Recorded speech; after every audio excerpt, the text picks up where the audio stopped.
let's get an update on what's going on out in the world. And I know you call the both sides the good guys and the bad guys. And I just wanted to start off and get your take on where we are. I mean, who has control now? Is it the good guys? Is it the bad guys? Where do we stand right now? I think the good guys have had control probably since 2006, 2007, but it is not full control. They are working on full control. And right now we're on the brink of the next, economic catastrophe, just like 2008. They're pushing for it. They're trying to make it happen with the collapse of Deutsche Bank imminent.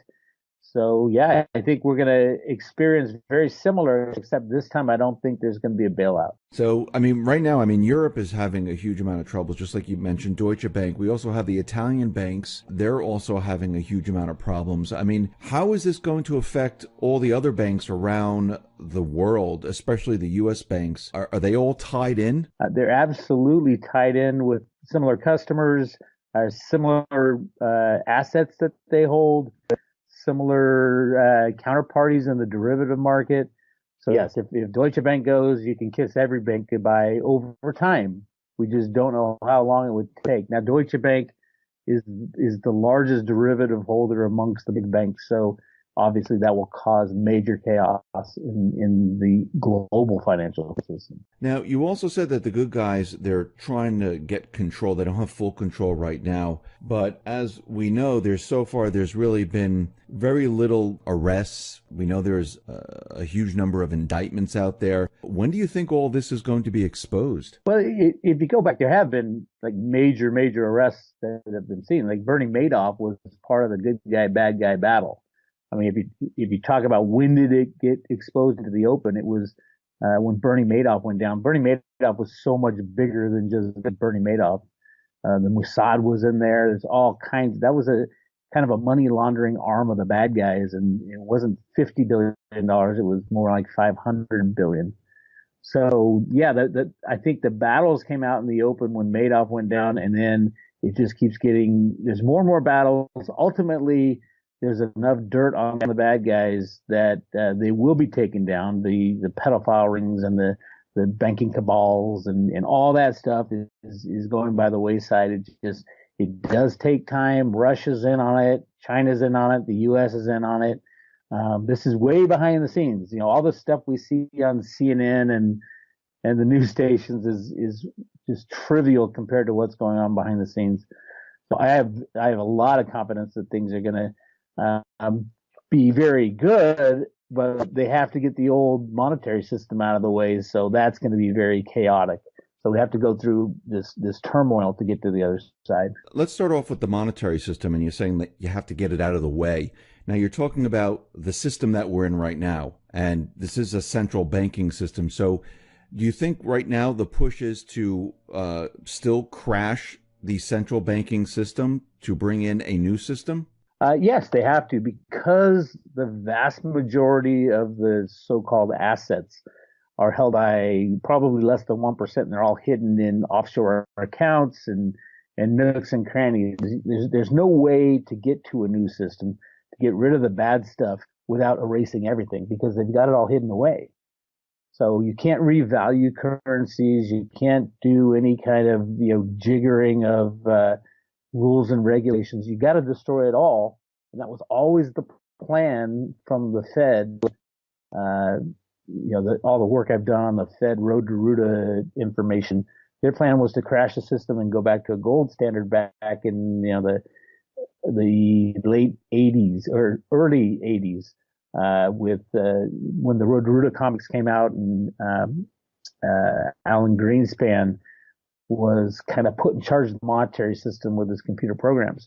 So the idea was run the system as long and hard as possible, soak up all the benefits of being the world's reserve currency, and then crash the system when you're the largest debtor nation in the world and it starts spinning out of control. That's where we are right now, the system crash.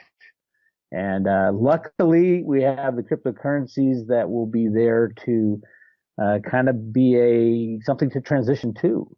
because most of the gold is held by the banks and the banksters and the very people who run the system now. We don't want them around. So yeah, I understand it's a big deal. I understand it would be mass chaos to destroy the financial system, the fiat system, but you can't get rid of our controllers unless it's completely destroyed. So is this what all the tariffs are about? I mean, is Trump not trying to fix the economy, or is he trying to crash the economy? He's absolutely trying to crash the economy. He was trying to fix it when he hired Steve Mnuchin, the head of IT for Goldman Sachs, was one of the key computer market riggers. I think that's going away now. They've made the decision. We're tired of rigging the markets, and we're going to crash it all down. That's why Trump's jumping up and down about tariffs with China and now Europe. And there's rumors that he's going to ban all German-made cars. Right when Deutsche Bank is on the brink of collapse, the largest derivative holder. So it's pretty obvious that something gigantic is looming for this summer, and I suggest everybody just brace and get ready for it. So is Mnuchin a good guy or a bad guy? I would say he's a bad guy, although it's one of those things. It's hard to tell good guys and bad guys. But Mnuchin is a market rigger who was in the hands of Goldman Sachs and the banksters. He was not chosen by Trump. He was chosen for Trump by the banksters who said, hey, unless you put this guy in, we're going to just pull the plug on everything now. And so Trump tried to make the economy work, tried to lie about all the statistics and rig the markets with computers using Mnuchin's computer programming expertise. But it's at a point where we've done this for so long. I mean, computer manipulation of the markets has been going on since the 60s. So it really has to come to that point where if we really want to return to a sovereign nation not controlled by these criminals and banksters and politicians, we got to get rid of them. And the only way to get rid of them is to destroy the monetary system, because a revaluation just leaves them in charge still. I mean, what will the central bank do? I mean, are they just going to stand by while this happens? Aren't they going to fight back? Well, the U.S. central bank is fighting this fight with the good guys. I've proven that in the Road to Rooted documents. There are bad people within the central bank, but they're placed there by the banking cabal. There are good people within the central bank as well who are trying to destroy the old system. Alan Greenspan was one of those, trying to inflate the system beyond repair to destroy it and return to a gold standard. He did well in the inflation part, Mr. Bubbles, they called him. But he faltered probably right before he left. He tried to cause the crash in '87. In the early 90s, the dot-com crash. Those were all computer-rigged crashes run by Alan Greenspan and his computer programs. So, yeah, the Fed's in on it with the U.S. If you look at the new $100 bill, it talks about overthrowing your government right there on the front. They've been looking for a way out of this system for over 100 years. They knew it was a problem when they created the Federal Reserve System. And people within the Fed know it's a problem. People within Treasury know it's a problem. So no, the bad guys will not be allowed to control the system going forward. And the question now is, how chaotic will the collapse be? Will it be a slow burn, or will it be, let's pull the Band-Aid and start fresh? Now, what about the other central banks like the IMF and the BIS? Are they in on this, or are they on the outside of all of what's happening here? Well, they know what's happening, but the U.S. has been leading it since day one. The U.S. has had all the gold from the Grand Canyon, more gold than anybody's ever found in the history of the world, and have been running the show. And at any time we could have returned to a gold standard. We chose not to because the world still accepted the debt. But they try, I would say that's the bad guys, the World Bank, the BIS, the IMF. That's the bad guys control those entities. So we'll see what happens. I do think the good guys have full control now and can pull the plug at any point in time. And a lot of the crimes from the past need to be brought into the open and shown to the public and say, hey, we tried to rig the system for as long as we can. We lied to the people for as long as we can to keep everything status quo. Now we need to get out of status quo because our debt is unpayable. The global debt is unpayable. And we can move to something else. We can move to an asset-based system in the cryptos. So I think that has given humanity an option of where to go from the unbacked fiat system. It's just a matter of the chaos. They need to come to Congress again, and the people have to decide not to bail out the banks. And the consequences of a non-bailout of a too-big-to-fail system is the too-big-to-fail fails. And all forms of electronic debt money are wiped out. That's just kind of the way it works in a leveraged monetary system. So you say we're going to be moving into this transition, and you're talking about cryptocurrencies. I'd say we're already in the transition. It's just it'll be moving faster and faster. And we'll be transitioning, you think, into cryptocurrencies? I think we'll transition into cryptocurrencies. I think there might be a gold component, but not much of a gold component. And it wouldn't be the current standing of what the governments around the world claim as their gold holdings. It's ridiculous. The United States owns a whole lot more than 8,000 tons of gold. China supposedly has about 50,000 tons of gold. Russia has close to 40,000 tons of gold. So much more gold than what the official stats out there. So yeah, I do think the cryptos are being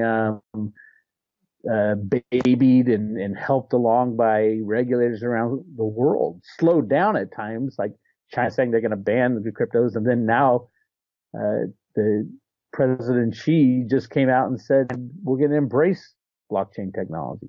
So it's one of those things they just needed to slow it down to give it more time to develop. So the IMF, I mean, they're still demonizing cryptocurrency. The Fed, certain individuals in the Fed, they're still demonizing cryptocurrency. Well, the Fed isn't. The Fed has said nothing but big positive things. Did I miss something recently? Yeah, there was an individual, I forgot his name, from the St. Louis Fed, who said that cryptocurrency can never be a currency like the dollar because it doesn't meet the requirements. Well, so, yeah, I agree with that. I don't think the cryptocurrencies want to be a currency like the dollar, truthfully. Well, I think what he's saying, like, it can't replace the fiat system that we have today. It won't stand up to all the tests. I think that's what he was really trying to say. Yeah, in his system, yeah, that is correct. Cryptocurrencies will not survive in the paradigm set up by the central banking system. That is absolutely correct. But that's what's dying. It's their system that's dying. So once they are dead and gone, the cryptocurrencies will be such a better system. Now, there are some people that believe that the entire blockchain system was created. I think there was a paper from the NSA that's out there. They believe that the central bank might control cryptocurrencies. What do you say to that? I don't think anybody can control the cryptocurrencies. It's open. It's open software. So you see every transaction that happens. Was the NSA, was central banks involved in the creation of cryptocurrencies? Absolutely. They've been working on this since the 70s. And absolutely, I mean, I believe Satoshi is actually Alan Greenspan, the world's best computer programmer, the guy who invented the electronic financial system back in the 60s. He blames himself for Y2K. That's how far back that programmer goes. But yeah, I think yes. But the United States, it gets back to the good guys and the bad guys. The good guys want a way out of this criminal system. The bad guys want to fight it. The good guys are the ones who invented the cryptocurrencies back in the very beginnings in the 70s, 80s, and 90s. That's when the cryptos were really kind of the basis was invented, and then the Satoshi white paper solved the double spend problem, and then it was off to the races and implemented. But yeah, definitely the good guys within the government have been working on what can we go to, if not a gold standard, because all the bad guys had all the gold, what can we go to? And they came up with the cryptocurrencies, and that's what our future is. I mean, you said we're in the transition now, but as we move into, let's say, the cryptocurrency realm, what happens to the paper money then? What happens to all the accounts and the paper accounts? Are those just then moved over into the crypto realm? No. There's no transition that is viable. I mean, you cannot, take every debt of every unbacked fiat system in every country and say, okay, we're all moving over here when everybody knows the problem is that debt. The debt needs to go away. Now, whether if it's by hyperinflating the currency while the cryptos, become more and more established, I think that's what they might want to do because they're going to have to make a decision very soon about whether or not to bail out banks. And if the bailout of banks is a viable option for the IMF, for the EU, for the United States, then you're looking at massive hyperinflation. Then everybody will see the fraud for what it is. If the U.S. Citizens have a choice, again, it goes to Congress for a bailout or no bailout. I cannot see any scenario where they would allow a bailout, even though the financial system will be crumbling at the time because of all the anti-government and anti-banking sentiment out there right now. As we move into, let's say, the cryptocurrency realm, we won't need the central bank at that point. Well, it won't be I don't think it'll be an overnight type of thing. I think central banks around the world will create their own cryptocurrencies. Governments will create their own sovereign tokens. A lot of governments are already talking about that. And they will compete with other tokens. Now, governments and central banks have a problem with their desire to print as much as they want. And in competition, that won't be a good cryptocurrency. They also have a desire to hide transactions. So, in competition, that won't be a good cryptocurrency. And they'll be competing against currencies that are open and you can see the entire blockchain. You can see every transaction. You can't change the transactions of the past. So, yeah, I think that every country will jump on board the cryptocurrency bandwagon when the unbacked fiat system crashes. And that's what we really need is the United States is the largest debtor country in the world by far. We will never, ever, ever pay off the debt. And as a matter of fact, no country ever has paid off their debt. It always goes into either default or hyperinflation. So, the talk of Congress saying, "Oh no, we got to keep the budget line and we got to pay off our debts." No, that is not the idea of fiat money. The idea is to run it as long as hard as you can, soaking up all the benefits before the whole thing implodes. Now, the only thing that I'm worried about with cryptocurrency is that the central banks decide to create their own coin and then have all the governments say, pass a law that this is the coin you have to use. Almost like the fiat system. You're going to have to use the dollar. You're going to have to use the euro. You're going to have to. So that's my biggest fear is that they will try to create their own coin and then have governments pass laws to force everyone into their system. Well, if the people relied on the government and cared about what the government thought in that type of situation, I mean, remember what kind of world we'll be living in when these banks crash. There'll be no trust in government. There'll be no trust in bankers. These are the people that got us in the problem in the first place. So they can pass any law they want. I don't think they will. I don't think that's the idea at all. As a matter of fact, if you look at what the Fed says and the Treasury says, that is not the idea. And look at the front of the $100 bill. It says you have the right to overthrow your government right there. So that is not the plan. And any government that restrains their population by doing something like that is going to lose. And the U.S. knows it, and China knows it, and Russia knows it. The world is changing, and the totalitarian type of monetary system has to go away. So a government requiring citizens to only use, the Fed coin or something like that, that country will lose out on an amazing technological breakthrough and economic engine that will drive us forward. Any country that throws up all these roadblocks will be left in the dust very fast. So when we're in this crypto realm and, now we transact with the banks, we pay taxes to the IRS because the government borrows the currency from the Fed and the interest has to be paid back plus everything else. Once we're in the crypto realm, are there any more taxes? Is there an IRS? Does that go away? There's been talk of, and in Cliff High's data, there's a a tax token type of crypto. Um, but a lot of these taxes don't go for the things they're supposed to go to. The income tax was never supposed to be there. We all know that. And paying for roads, paying for other people's health care and all that, it's up to the people of the new system. Really, when the old system fails, there's going to be a whole bunch of new laws and rules because trust in government will be destroyed instantly. Trust in banks will be destroyed instantly. And it's kind of like, will we have a government in the United States that employs 35 million people? The federal government has 35 million people working directly or indirectly for it. And no, those jobs will go away. The founders never wanted a country that had a gigantic federal government. State governments, yeah, states had all the rights other than what was in the Constitution. We just need to go back to the Constitution. You'll see all these government programs go away because the government can't afford it anymore. They don't have any money. They don't have that kind of money. And yes, new systems need to be built. Will there be taxation? Yeah, definitely. Will it be egregious and onerous like it is today? No, not at all, because we won't have any debt to pay off.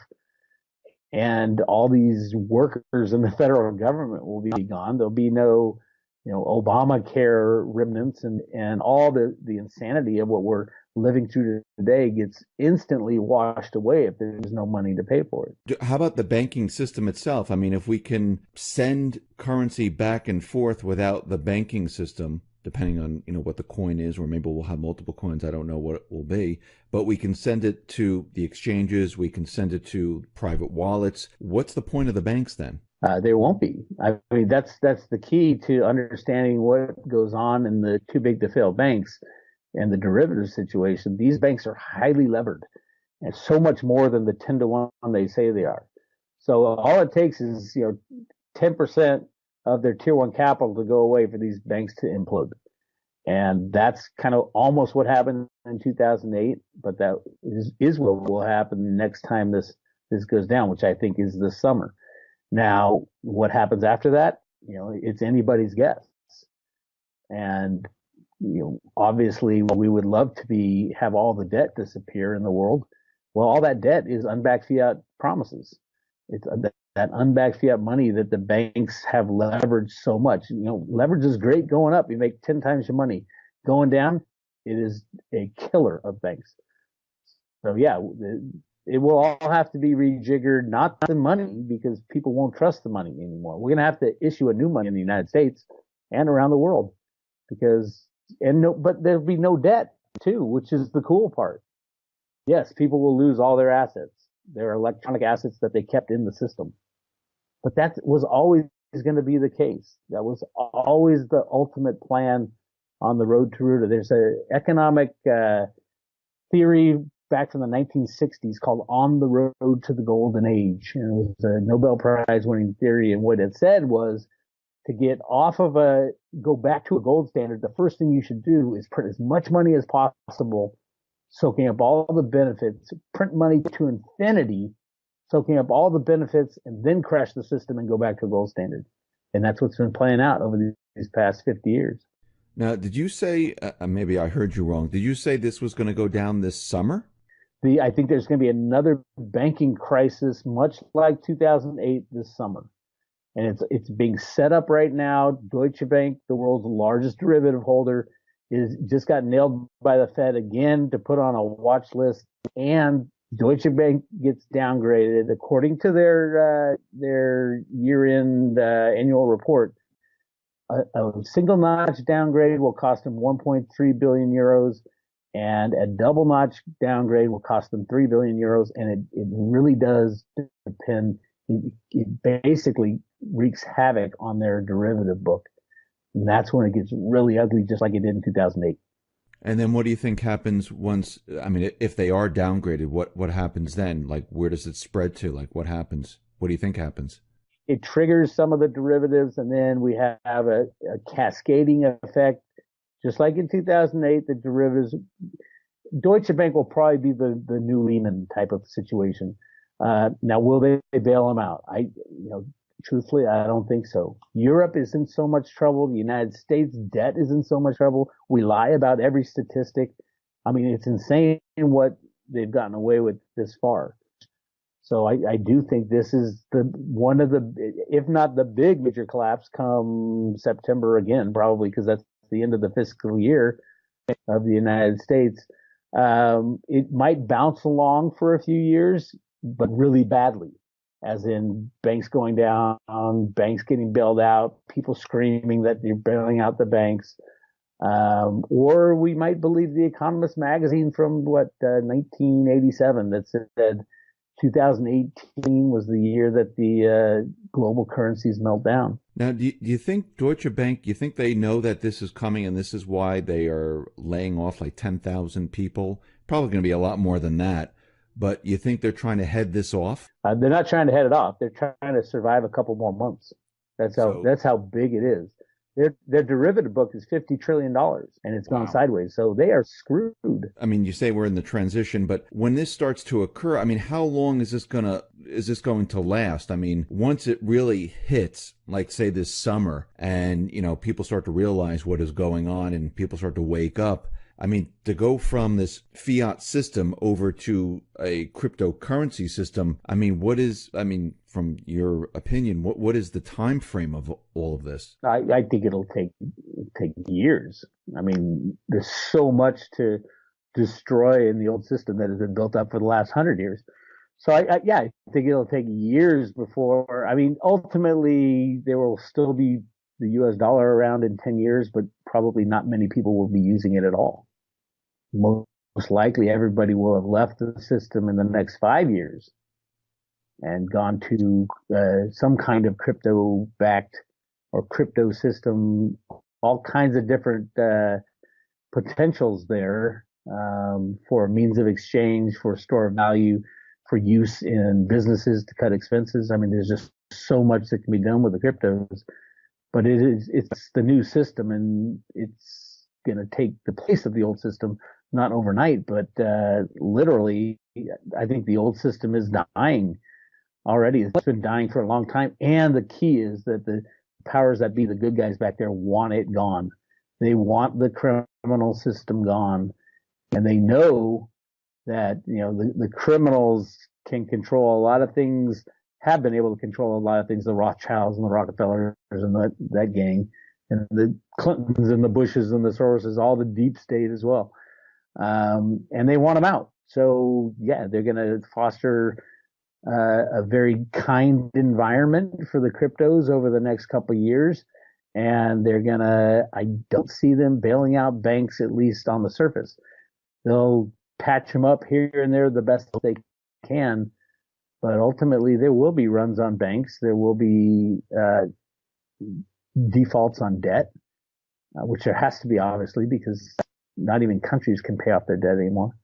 Yeah, it is happening. I can't tell you what day it's going to be over, but we will be able to look back and say, oh my God, it was the summer of 2008 and the summer of 2018 that really changed the world.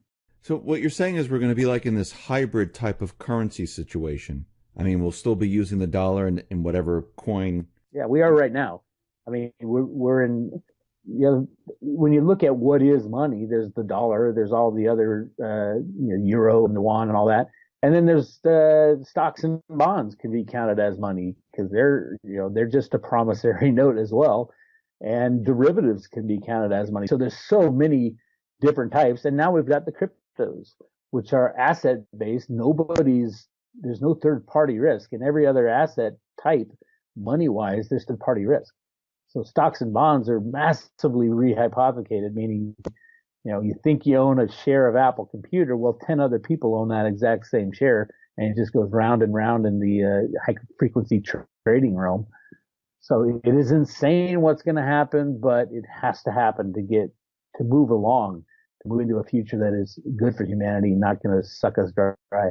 So you think that the banks, while this is happening, they're going to maybe go on a bank holiday where they'll shut everything down and you won't be able to move your funds out of the bank or take it out of the ATMs and things like that? Well, it won't necessarily be a bank holiday. It will be that the banks don't have the money.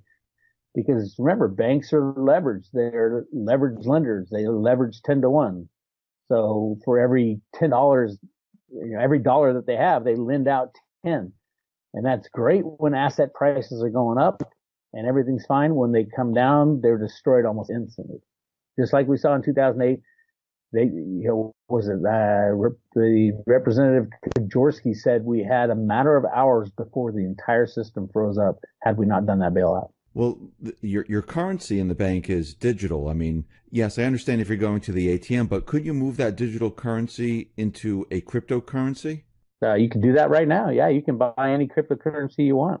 No, I'm saying during like that period, even if they won't allow you to take out cash, do you think you still have the opportunity or the ability to take the digital dollars in your account and go ahead and buy, a cryptocurrency, Bitcoin, Litecoin, Dash, or whatever is going to be out there to get your currency out of the banking system? No, well, at some point, when everything freezes up, it's over. Your chance to get cryptos is gone. All the exchanges, they pay their employees in fiat money, and they require the old system to be in place.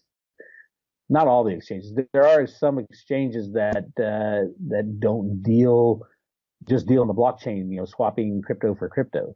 But many of them deal with the banking system already. And yeah, the banking system freezes up. You're not going to be able to trade cryptos. You're not going to be able to trade stocks or bonds or anything else. I mean, your government's not going to be able to pay its bills. I mean, that's a really, really, really bad thing to happen. It's never happened in history where the entire banking system freezes, and it's a come to Jesus moment. And they got to show what they got, and they got nothing. It's all been, leveraged up so high, which is great when their assets go up, but when they go down, it's instantly evaporated. That's what people need to understand is these banks and brokerage houses have been playing with your assets, and they know just as well as we do that when the music stops, the game is over. So what happens to those people that have, physical silver, I'm not talking about the paper stuff. I'm talking about people who've been purchasing physical silver and they have a lot of silver. Those people that have been purchasing physical gold and they have gold. Later on, will they be able to take that and purchase cryptocurrencies? I would assume, yeah. It depends on what happens, what kind of currency people go to. I think they will go to cryptocurrencies. I think gold and silver will have their place in the future. Absolutely. If you keep it in your own possession, it's an asset, like any other asset. Except it's better than any other asset. I think silver, because it's so necessary for society, for our modern high tech world, it's absolutely necessary. Gold, on the other hand, it's got the historical factor and it's beautiful and malleable, but that's about it. So I think, yeah, you at some point when you won't be able to spend cryptocurrencies most likely either. When the banking system crashes, there has to be some kind of transition, and I think that's why I think this summer is key for the cryptos to be supported by the Federal Reserve and the Treasury. They want to get these means of exchange ability in place so that you can go to Amazon and use Litecoin or Bitcoin, because they know when the old system crashes, they want that in place so it won't be as bad. It'll be bad, but it won't be as bad if all that stuff is in place that you can go to a store and spend a cryptocurrency. And if I'm right that the U.S. government was involved in the creation of Bitcoin, then they've got Satoshi's Bitcoin, which is 1 million Bitcoin held by the U.S. government, and 1 million Bitcoin cash and 1 million Bitcoin gold, and they can allocate that to the citizens of the country as a new form of money. And I think that was the idea in the beginning. So you said something about if or when the system freezes up, we won't be able to use anything at that point, even cryptocurrency. Is that what you said? You can use cryptocurrency like peer-to-peer type of stuff, but not you won't be able to buy on